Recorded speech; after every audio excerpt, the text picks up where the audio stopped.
পঢ়ি আছা?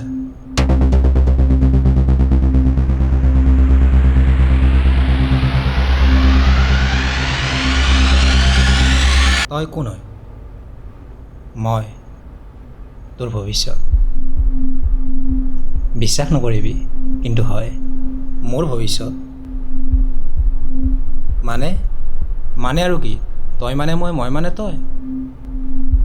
কি কৰি আছা এতিয়া? পঢ়ি আছোঁ। পৰীক্ষা আছে কালি। আজি কিমান তাৰিখ? কিয়? পৰীক্ষা নহয়।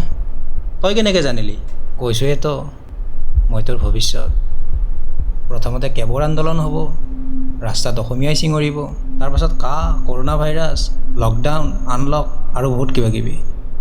মুঠতে আমাৰ দৰে মানুহৰ এই বছৰটোত বহুত দুখ। তই যি টি বকি যাবি আৰু মই মানি যাম। কিয়? আমাৰ এইটোৱেই দুখ। ভৱিষ্যতৰ কথা আমি চিন্তা নকৰোঁ, কিন্তু আজি ভৱিষ্যতৰ সন্মুখত আছে, তথাপিও তোৰ বিশ্বাসেই হোৱা নাই। ভৱিষ্যতৰ কথা ভবা মানুহটোৱে দাঢ়ি চুলি ৰাখি কি সন্যাসী হ'বৰ মন? লকডাউনৰ প্ৰভাৱ। আৰু এই দাঢ়ি চুলিটো তোৰেই কনফিউজ কৰি দিছা বে তই। বাৰু কচোন, লকডাউনৰ পিছত কি হ'ব? লকডাউনৰ আগত, লকডাউনৰ সময়ত আৰু লকডাউনৰ পাছত আমাৰ ইয়াত কেৱল ৰাজনীতিয়েই হ'ব। বাকী আৰু কি হ'ব? ডাঙৰবোৰ সদায় ডাঙৰেই হৈ যাই থাকিব। পৃথিৱীত যিয়েই নহওক কিয়, লছটো সদায় আমাৰেই। বাৰু এতিয়া আহোঁ, লকডাউনত লগ পাম, বহুত কথা আছে। কিন্তু